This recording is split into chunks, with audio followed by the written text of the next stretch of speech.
Hello sim pilots, and welcome back to another Microsoft Flight Simulator video. Today's tutorial is a cold and dark startup of the FlyByWire A32nx, taking it from powered down at the gate to ready for taxiing out to the runway and for a full flight. We will be using this checklist, which is available on flightsim.to. If you would like to download it and follow along, check the link in the description below. Go ahead and grab it and maybe print it out for easy reading. With that done, let's jump to the flight deck and get started. Now in the real world, you would very rarely find the aircraft in what's called a cold and dark state like this. These aircraft usually fly up and down all the time, so we'd usually get it in what's known as a turnaround state, with some systems running on the ground power unit or on the APU. But maybe this is the first flight of the day, or the aircraft has just returned from maintenance, and then you will get it powered down like this.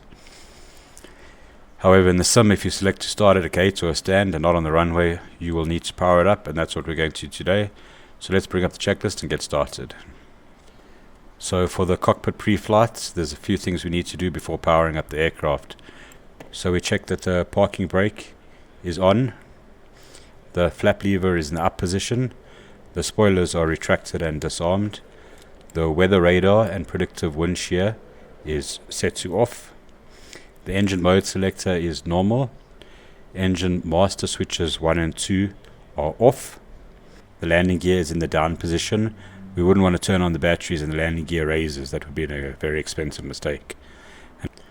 And finally, the wipers are set to the off position, also because we don't want the wipers moving when powering up the aircraft, as they could scratch a very expensive windshield if it's dry and it's got dust or dirt on it. With that done, we can continue with the cockpit preparation.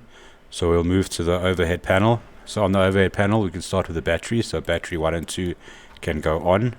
The batteries provide some power, but not really enough to power up all the systems, and they drain quickly. So we need another source of power, and so for that we use either the external power via a ground power unit or the aircraft's APU. For now we will use the external power, because here you see we have external power available, and it's basically a ground power unit is an external generator at the airport, which plugs into the aircraft to provide it with power. So with that available, we'll click that to on. There you can hear it's powering up some of the systems. Okay, moving on, we check the cumulative and brake pressure down here. So we can see we've got pressure here. This is the hydraulic pressure applied to the brakes. Next we can select the cockpit lighting and display brightness. So we can turn overhead integral lights up, and come down here we can turn on the FCU lighting and the brightness there. We can turn up the display's brightness for the upper and lower ECAM, and over here we can turn up the brightness for the ND and the PFD, and you can do the same on the first officer side, and down here you can turn up the integral lights. So with all the lighting sorted out there, let's continue down the checklist. We'll do the Apu Fire Test. Okay, so here's the Apu Fire Test. Push that and you get the warning. Actually, if I show you the display here, let's do this.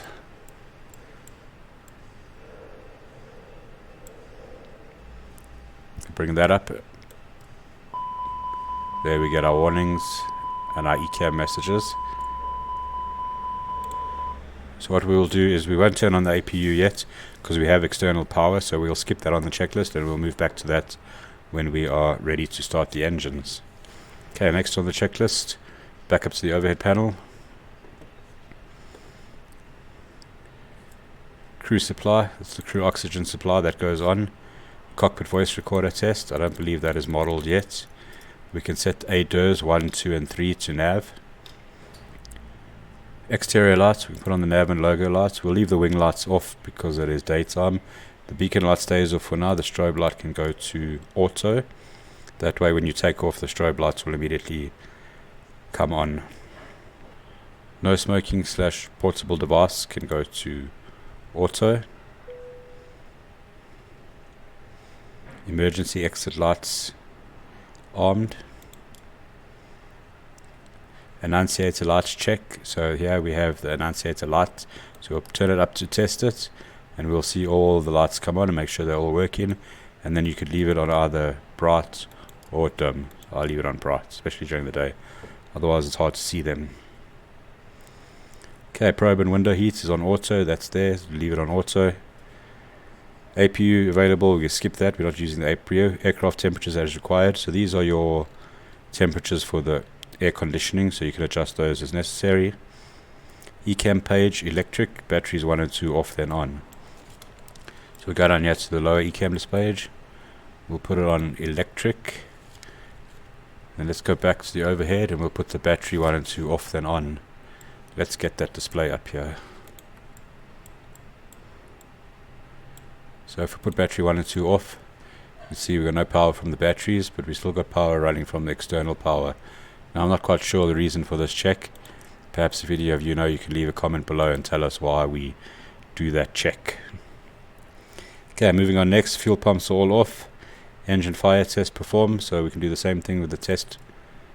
Engine 1 test. Engine 2 test. Check for remaining white lights and extinguish. We don't have any remaining white lights except for the fuel pumps, but we'll leave those off for now. Okay, let's move down to the FCU. Flight directors 1 and 2 are on. Barrow set QNH is, the current QNH is, let's put on the fly pad.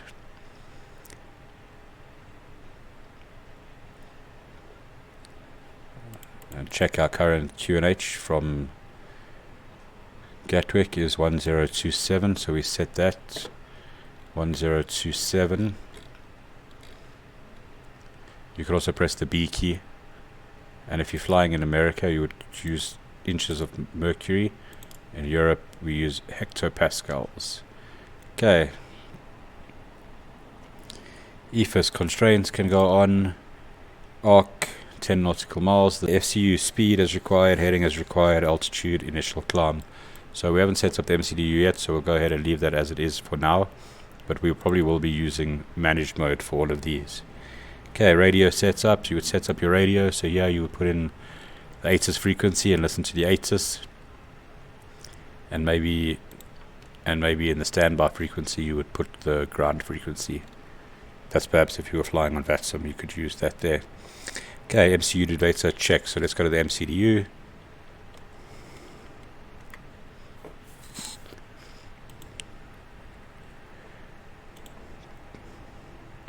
Okay, so we're checking the data. There's our engines, there's the current active nav database, so it is current for now.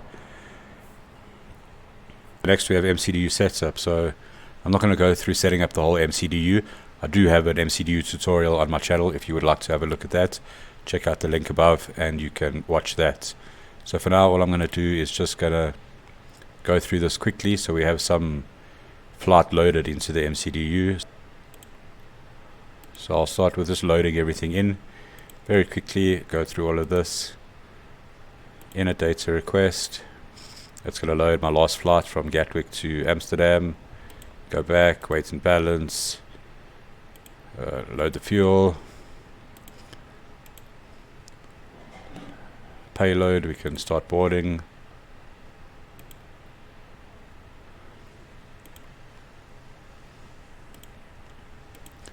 Go back, so init A, init request, flight plan, there's the flight plan, let's stick a departure in there, so from Gatwick, departure, that's 26 right, that one, insert, that's in there, so that's the flight plan done. Secondary flight plan not implemented yet. RadNav, we will leave it out for now. Init B page, block fuel 4620, so we'll put 4.7, round it up to 4.7. Zero fuel weight. It's still busy loading the passengers. Okay, it looks like that's loaded in. Okay, we are full, we're loaded in. So next on the checklist we have RadNav setup. So we have a departure that uses VORs or ADFs, so you can put that in there for reference. And then so for our frame 1 mic departure, we have the VOR of begin, and we also have the Detling VOR. If I bring up the charts and show you our departure, there we have begin heel VOR, and here we have the Detling VOR. So we can put those in for reference on the RadNav page. So you would put in the frequency 115.1 for begin, and then you would put in 117.3 for Detling VOR. Okay, moving on, Ifr Clearance we have received, IRSs are aligned, flight plan is reviewed, so you would review your flight plan, make sure everything looks good, make sure there's no discontinuities. You could even step through it on the navigation display by changing this to plan. Step through the flight plan, make sure everything goes to where it should. Ifr nav aids, that was this for the RadNav page. So you would switch on VOR1 and VOR2, and then you would see in the corner here it would display their distance to them. This one's a little bit far away, and it will give you pointers as well on the ND. There it's pointing to one of them and the other one as well. At takeoff briefing, you would do a takeoff briefing with your first officer. You would discuss the takeoff runway, the departure, any special requirements, the weather, etc. Squawk, you would set your squawk code here in the transponder, so ATC would give you that when they give you your Ifr clearance. Moving on down the checklist, we have pre-startup. So this is where we're going to start the APU, and we are going to get ready to start the engines. On the overhead panel here, we have the APU master switch, so that can be selected to on. You give it about 3 seconds, and then you start the APU. Here we will see flap open. There you have EGT rising and N1 rising. If you go outside, you'll hear the APU. It's very loud. Okay, while that starts up, let's continue. Performance page, we'll put in the transition altitude for our departure, which is 6,000 feet. Flaps for takeoff, we're going to do a flaps 1 takeoff, and then our V speeds, V1 135, V rotate 136, and V2 140. Okay, that's our V speeds done. Mcdu takeoff performance is checked, V speeds, V1, V rotate, and V2. Okay, APU, if APU is available, APU bleed on. So we go back to the overhead. There it says APU is available. So what we're going to do now is we're going to put on the APU bleed, and we need that to start the engines. It uses the bleed air from the APU to turn the engines for engine startup. Okay, so now with that, now we can disconnect the external power, because now that power is being provided by the APU. So external power can go off. Seatbelt signs on. Air conditioning is as required. On to pushback and startup. For pushback and startup, windows and doors closed and locked. So if we have a look at the door page, see all the doors are closed. If they're not, you'd have an orange message here and show you which door is open. Cockpit door closed and locked, so we can lock the door. There we go, cockpit door is locked. All the fuel pumps can go on.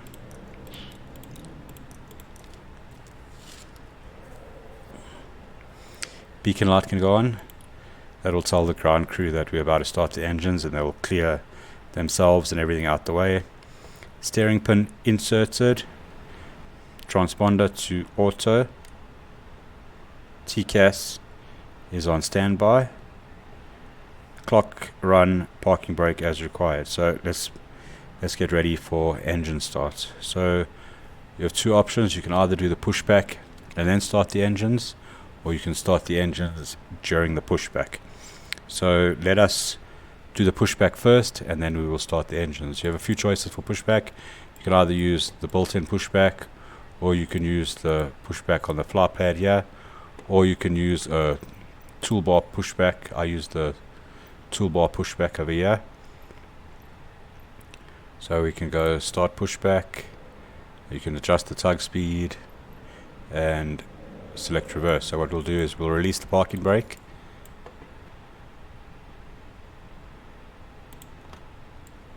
Parking brake is off, and we can start the pushback. So we go reverse.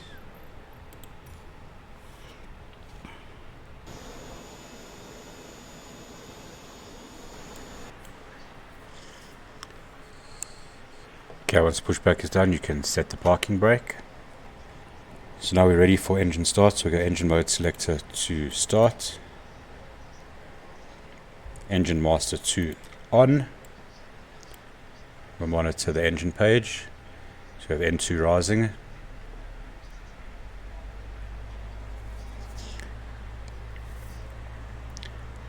There's N2 20%, N1 rising.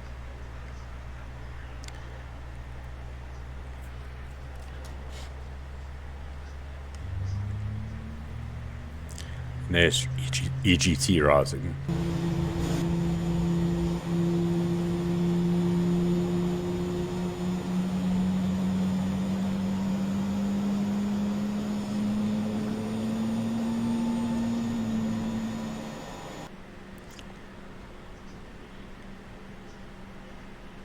Okay, there we go, engine 2 is available, so we'll do the same thing. We'll start engine 1.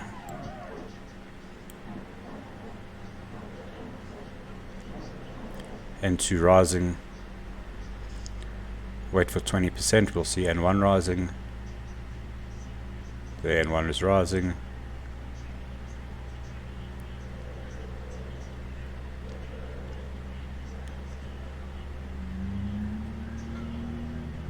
And EGT rising.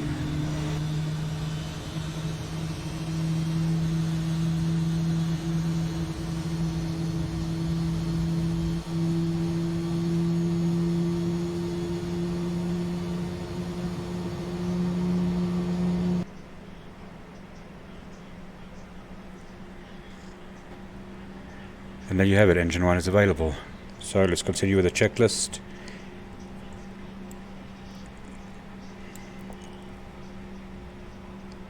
Engine mode selector normal. Apu Bleed off. Apu master switch off. Anti-ice as required, it's not required. On to the next page. The next page is the before taxi checklist. So auto brake to max. Spoilers armed.